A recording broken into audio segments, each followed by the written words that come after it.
Hello mga kagimo, good evening. Meron akong nakitang bata dito. Anak daw po siya ng Arabo. Kaya tanungin natin. Parang Chinese. Anong pangalan mo? Sander. Thunder? Pangalan ng aso namin yun ah. Thunder? Oo nga. Oo nga. May aso kami doon. Thunder ang pangalan. Gusto mo sa pamasa bahay? Ah. Sander pangalan ko. Sander. Akala ko Thunder eh. Pangalan ng aso namin, Thunder. Eh para Sander. Ba't nandito ka? Anong oras na ngayon? Madaling araw na. Ha? Hindi ka ba hinahanap ng nanay mo? Ha? Nano? Oh, ba't nandito ka? Ilang beses na to nandito tumatambay? Pang-apat na yan. Pang-apat? Wala, hindi ka hanapin ng nanay mo? Hindi pangapat ha, panganim na. Baka mapano ka dito sa daan ako. Minsan nakikita ko dyan, ano ng karton. Diyan ka natutulog? Kumukuha ng karton. Kasabay ko yun. Oh? Oo, makulit yan. May kasama yan. Baleling kaya yung isa. Pero hindi ka naman pinabayaan ng nanay mo? Ay hindi, ikaw lang talaga pasaway. Ay bakit nandito ka? Anong oras na? Gala. Gumala ka lang. Alas 2 na ng madaling araw, gumala ka lang. Ganun kasimple lang sa'yo yun. Buti hindi ka pinagalitan ng tatay mo. Hindi mo ba sila sa akin? Mabait. Eh ikaw, dapat nagmana ka sa tatay mo, mabait din. Dapat maaga kang natutulog. Ano yan, tatay? May tanong yan. Eh paano yun pag hinanap ka ng nanay mo? Eh, hindi ka pinapagalitan ng nanay mo pag umuwi ka. Anong oras ka umuwi? Anong oras ka umuwi? Makulit kasi. Oh, makulit ka daw eh. Madaling araw. Madaling araw na. Buti hindi ka pinapalo ng nanay mo. Ha? Patingin ako, patingin ako, patingin Ne. lang. Ne. Papayag ako ko Oh, vlog. ayan o. Sige, oh, ayan. Gagi, napakalinaw Ha? ah. Hindi. Ay, saan ka kumakain? Sabay na kayo Sa mamaya dyan. YouTube ah. Ha? Saan ka kumakain? Bahay ni mama. Eh, paano yung pag nandito ka, pag alagala ka, makakain ka pa niyan? Ha? Oo. Okay ka dyan, Eh. Pamalimos. Mamalimos? Mamaya, kwentuhan tayo mamaya. So, ayan mga kagimo, meron po ako nakitang bata. Anak daw po siya ng Arabo. So, pag-alagala po dito sa terminal ng tricycle. So, kinausap ko po. Yun nga lang, eh, siya lang daw pasaway. Hindi naman daw siya pinabayaan ng kanyang magulang. Pero, sayang kung ganito, ay pag-alagala, nako, mapapariwara pag mga ganitong bata. Lalo na ay madaling araw na, alas 2 na. So, kaawa naman.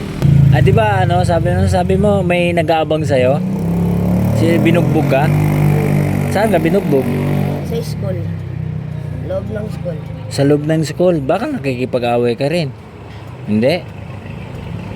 Tapos ngayon, nag-aaral ka pa ba? Hindi na. Ano? Ha? Nag-aaral ka pa ba? Hindi na.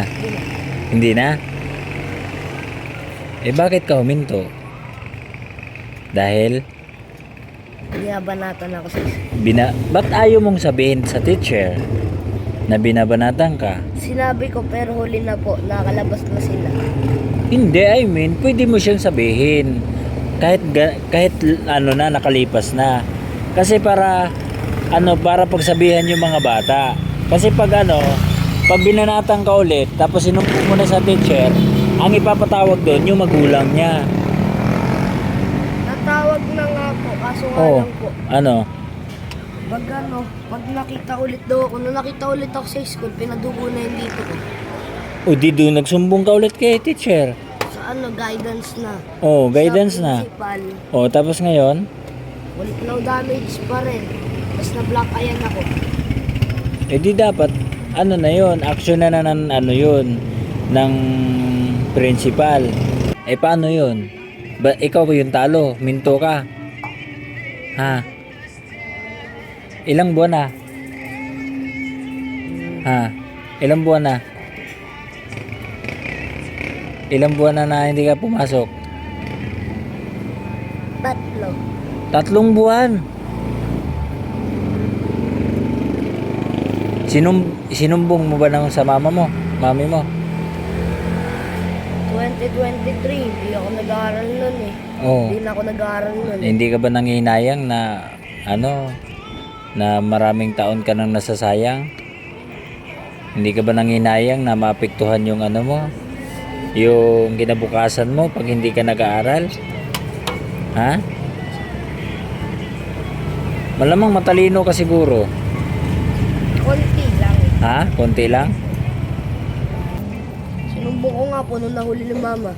Oo. Huwag mo naman saktan. Oh, sinabi. Black, ay naabot ko. Black eye? Grabe. Kasi nung pagkano ko, tapos sinabi ng mama ulit, "Be, please naman wag mo nang sakpan anak ko." Pangalawang beses na yan ah. Oh. Dugo na bibig ko, tapos yung pang-apat na beses. Oh. Dalawang beses ako na black ayan, isa rito, isa rito. Ay, grabe. Eh, hindi man lang, no?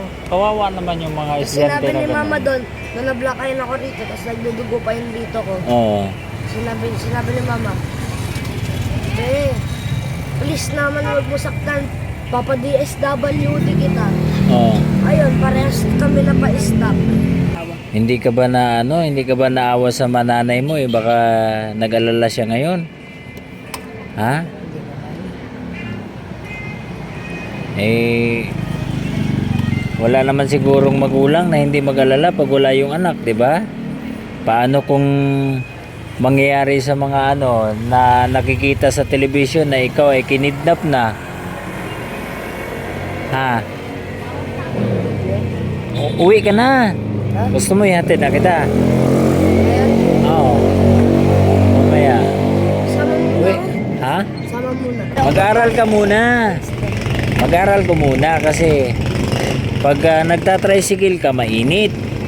Tapos maulanan ka pa, maanggihan. Pag nakapag-aral ka, nakapagtapos ka ng pag-aaral, maganda ang kinabukasan mo. Oh. Kaysa mag-tricycle ka, o di ulat init, salubungin mo yan. Aral ka. Sipagan mo ng aral. Huwag mo intindihin yung mga nang-aawit ng bubuli sa'yo. Ang importante, may goal ka sa buhay mo. Mag-aral ka. Babayaan mo yung mga bully. Iiwasan mo lang naman. Huwag ka na magpaglaro sa kanila pag alam mong bully sila. Iwasan mo sila. Kasi iniisip mo yung kinabukasan mo. Sila, wala silang kinabukasan kasi mga bully sila. Wala silang direksyon sa buhay. Ang gusto lang nila manggugulo. Eh ikaw naman, ang pangarap mo ay matutupad pag seryoso ka. Kaya dapat alalahanin mo na mayroon kang kinabukasan. Huwag pagkalat-kalat sa daan na ganitong oras. Kasi maraming kinidnap na dito sa Marikina Alam mo ba yun? Hindi pa. Alam na isa purok. Sa Purok 3.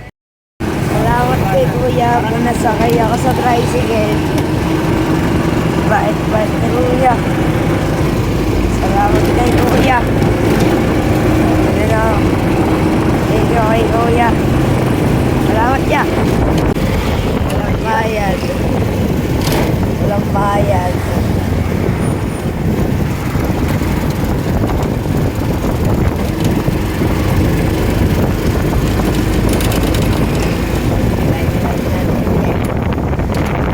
Sakay pa tayo ng libre. At syempre mga kagamo, dahil nga po ay hindi pa daw siya naghapunan, kaya nag-order po ako, bili po ako ng burger at kumain po kami muna kasi yung sabi niya hindi pa raw siya naghapunan bago ko siya hinatid sa kanila.